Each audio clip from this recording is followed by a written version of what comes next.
Dahil wala yung core nila dito, kaya nandun yan, matik yan, kaya unsa pa laing buhatin ta. Ano yan doy, kasi wala kang kasama. Nya mag-unsa ka na lang ani karon. Kaya kung ako sa'yo, wag ka nang sumukol doy, ako na nagsasabi sa'yo. Ikaw na nakaperwisyo, ikaw pa galit ha? Nakagigil ka?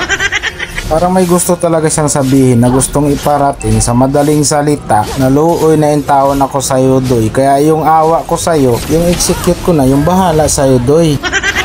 Tapos dumating in taon yung mage nila may second skill ako. Kaya lang yung silong dumating din pala, kapiligro yung buhay ko. Hindi naman masamang dumalagan, kaya dumalagan na lang muna ako.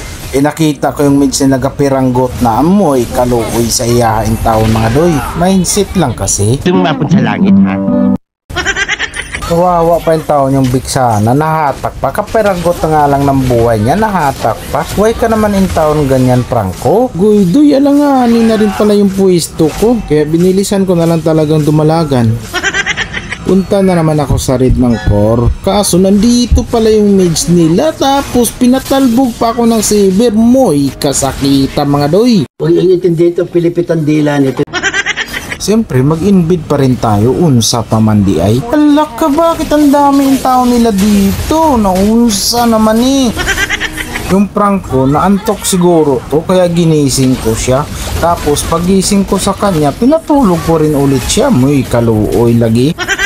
Si Maylisa lang naman sana lupakin ko, kaso nawala siya. Kaya ito na lang si Franco, unsa pa man day laing buhatin ta. Grabing makasutoy og dalagan yung zilong dito, pero ang hindi niya alam, ihatid ko lang naman siya para hindi na siya mahirapan. Kala siguro ng Franco siya ang pakay ko, ang hindi niya alam yung mage talaga nila, o diba? Kasi malambot lang yan Assuming ka masyado, Franco, oy. Agoy doon nga, magunsa na lang mo ani karon kay kapiranggot na lang intaon yung mga life niyo. Bigla pa yung taon akong nahilo dito mga doy, kasi sa mga ilisi ng saber na to di ko alam kung ano ba yan. Babagsak pa yung spaceship ni Luoya dito, kaya inabangan ko na. Kaso masakiton na din pala talaga siya. Nadali pa nga yung taon yung Leslie na 2-8 na pala yung Leslie namin, kaya sinabihan ko siya, tumabang ka naman. Grabing kagigil ng Franco dito, kinagat ako, tapos yung Luoy nag-flicker pa talaga.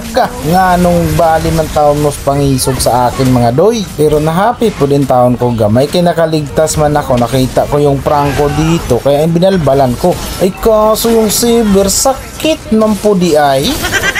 Nag-reply na yung taon yung Leslie, sabi niya sorry lag kasi. Kaya sabi ko rin, kaluoy. Dito, pinanood ko na lang yung mga kalaban ko tsaka mga kakampi ko sa bakbakan nila. Masarap din palang manood na lang pala, dapat pala ganyan na lang yung ginagawa ko, manood na lang. Maraming salamat sa inyong oras at tinapos niyo pa o wala pa ka nakapag-subscribe ay naghulatin tao na sabihan pa kita.